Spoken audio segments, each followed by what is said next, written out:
are going to discuss about our new lesson, that is heredity. A very important topic in our new syllabus. So our lesson name is heredity.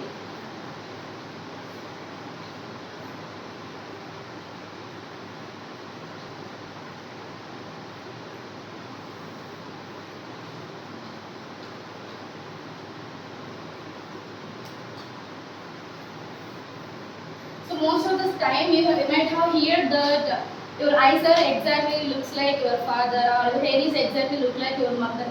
So most of you have heard about these words. So whenever the relatives come to our house. So why all these characters are transferred from parents to us? So on what basis exactly some characters are transferred from our parents to us? And sometimes you might have heard that our eyes are exactly like our grandparents also. So how these are not present in our parents, how these are skipped from one generation and enter into another generation. So about all these we are going to discuss in this topic. So first we will know about the meaning of the heredity. So what is the heredity? The transmission of characters from parents to progeny. So heredity is nothing but the transmission of characters from parents to progeny. Parents to progeny is called as heredity. So heredity is nothing but the characters. So characters are transferred from one generation to another generation. That's why we are getting the characters from our parents. So that is called as the heredity. So we have to learn another term, that is inheritance. What is that? Inheritance. So what is the inheritance? So there is a slight difference between inheritance and heredity. So heredity means just transfer of characters from one generation to another generation. That is parents to progeny. So but inheritance means the process of the transmission of characters. That means it shows the pathway how the characters are transferred from one generation to another generation. So inheritance means the process of transmission of characters is called as the inheritance. Is called as inheritance. So who will carry the characters from one generation to another generation? Who will carry the characters? Genes. Who is that? Genes. So where the genes are present? So we all know that every living thing is formed by the cells. So if you observe the cell, we all know that the important cell organelle in the cell is the nucleus. So if you observe the nucleus have some entangled thread-like structures called as the chromatin. What is that? Chromatin. So chromatin is nothing but the entangled thread-like structure.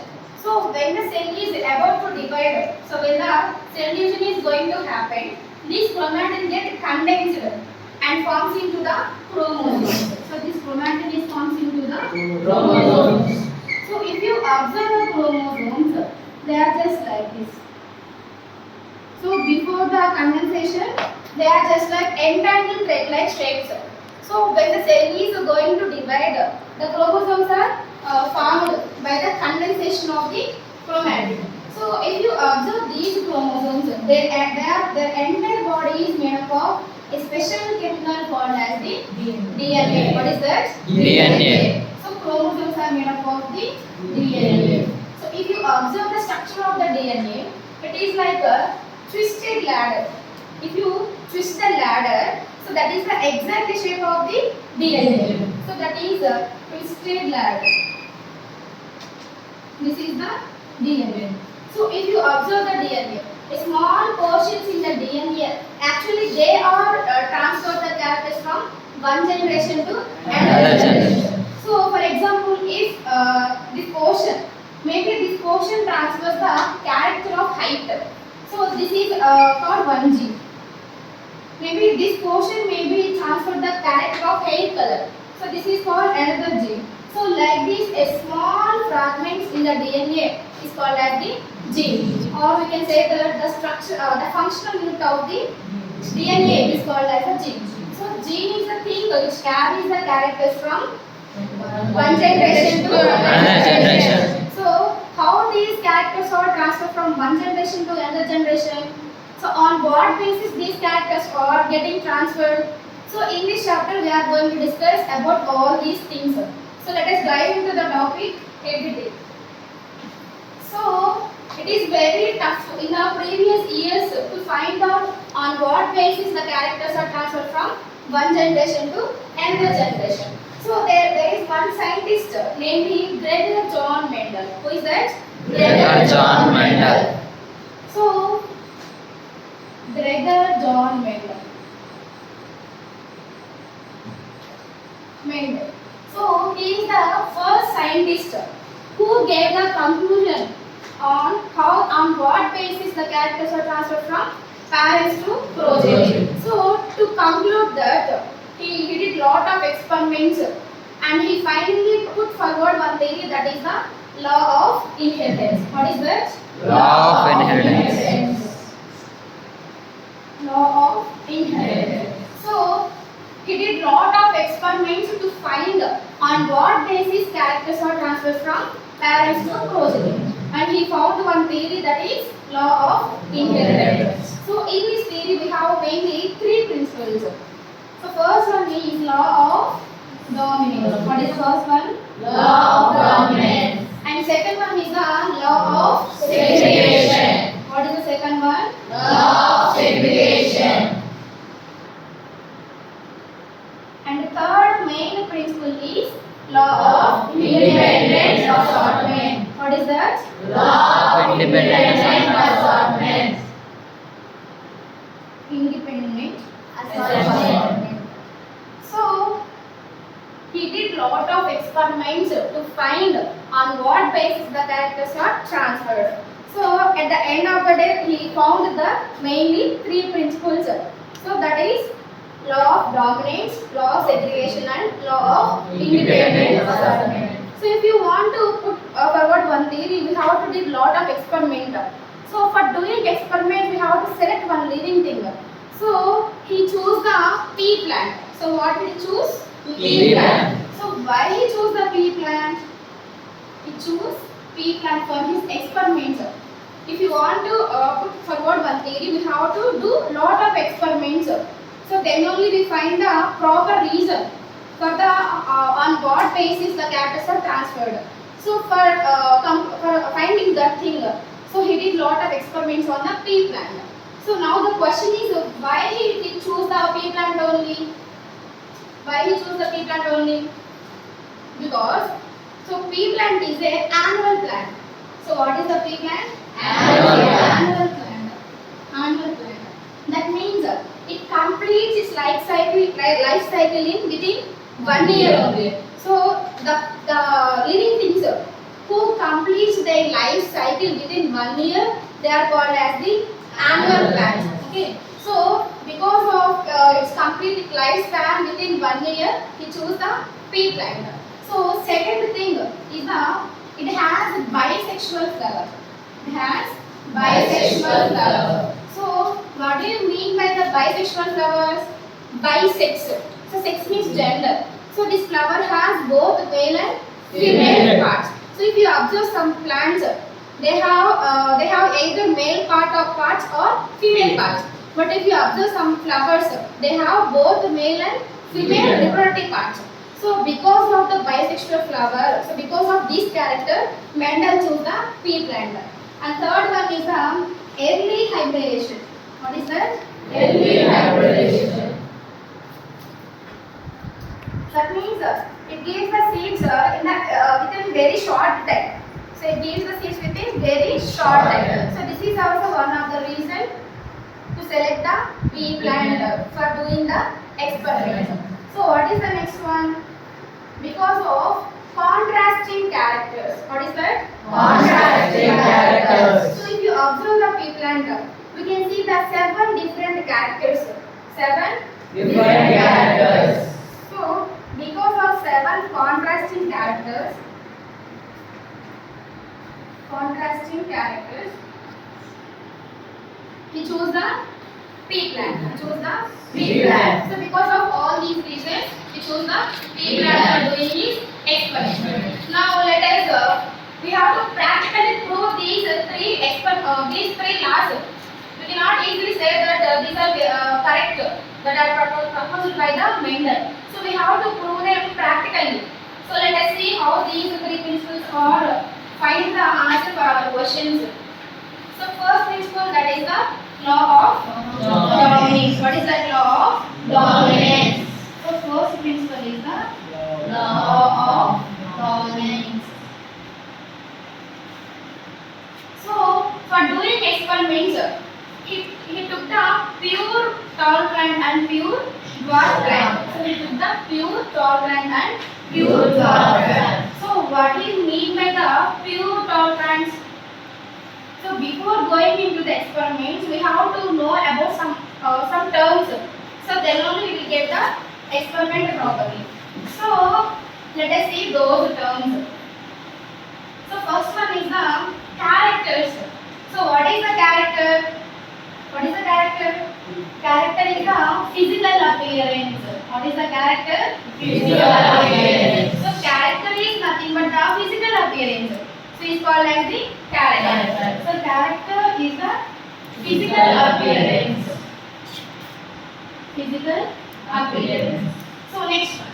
So if you take our example as a character, that is our height. If you take one character, that is height. So this height may be tall or this height may be short. Short means short. This height may be short. Okay. So height is a character. So what is the height? Character is a physical appearance. But this height has two forms. How many forms? Two forms. So these forms are called as the alleles. What are those? Alleles. Or traits. What we call them? Traits. So height is the character and these two are the traits. Okay. So now we can write the definition for the traits. What are the traits? Different forms of a character. So height is a character. So the height character has two forms. That is tall and short. So these two forms are called as the traits. What are those? Traits. So traits are nothing but the different forms of characters. Different forms of characters. So traits are nothing but the different forms of characters. Forms of characters. So who will carry these characters from one generation to another generation? Genes. So genes carries they have the information for that particular character. They have the information. So for example, height have the information. See, if the one gene has the information about the height. So we all know that every character have two or more different forms. So like that, every gene also have the two or more different forms. So the different forms of genes are called as the alleles. So what are the alleles? Different forms of genes. Different forms of genes are called as the alleles. Different forms of genes are called as alleles. So now we will see about the experiment that is done by the Donakonda to conclude the law of dominance experiment. For doing this experiment, he took the pure tall and pure dwarf plant. So we all know that every gene have maximum 2 alleles. So for example, if you take the tall plant with alleles capital T and capital T. So if it is crossed with the dwarf plant, pure dwarf plants. So pure means they have the both alleles in the same condition. So if you see, observe here, this is the short plant. This is the short plant. It have the same alleles. So every gene have two different forms. Every gene have maximum two different forms. So now this is the gene that codes for the character height. So that have two different forms. So that is a capital T and small t. So first he crossed between the pure tall gland and pure tall gland. So we all know that during the gamete formation, only half of the alleles are enter into the gamete. So here, if the gamete is formed, the gamete may contain the allele that is capital T, and here is also the gamete may contain the small t, because they both are in the same condition. That means they are in the homozygous condition. So when these go fertilization, we will get the capital small t. This is the genetic code. So now what will be the baby plant? Tall or short? Tall. Why?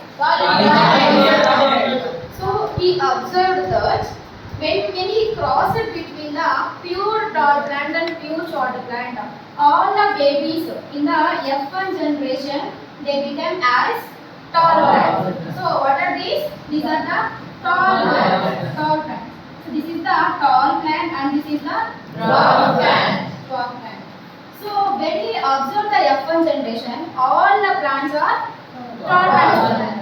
So he again did the cross pollination with the F1 generation. So he self-pollinated. He self-pollinated the F1 generation plant. So what are the gametes you will get? So some of the gametes may contain the capital T here, and some of the gametes may contain the small t. So here is also some of the gametes may contain capital T allele, and some of the gametes will contain small t allele. So for example, imagine these are sperms and these as eggs. So for example, there is a chance to fuse these sperm with this egg. So then we will get the capital T and capital T allele.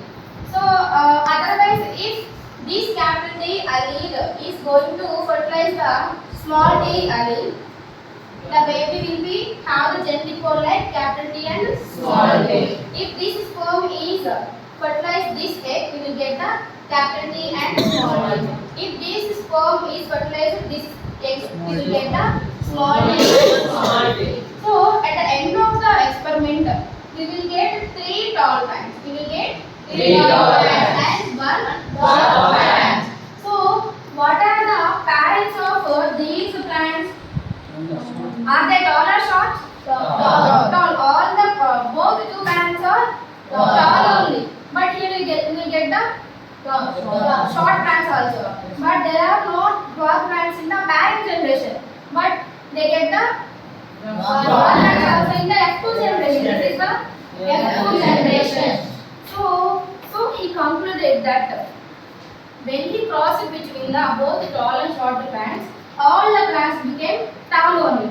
So that means among the both characters, that is tallness and shortness, tallness gene that dominates the shortness gene. So he concluded that the law of dominance. We all know that our parents have different characters, but we get the either one of the characters from our parents.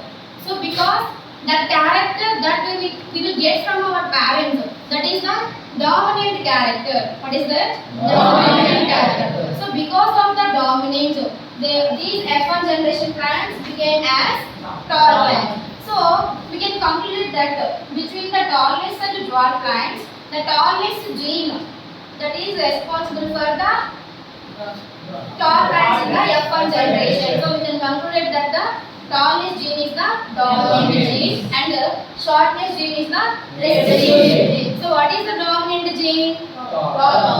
So what do you mean by the dominant gene?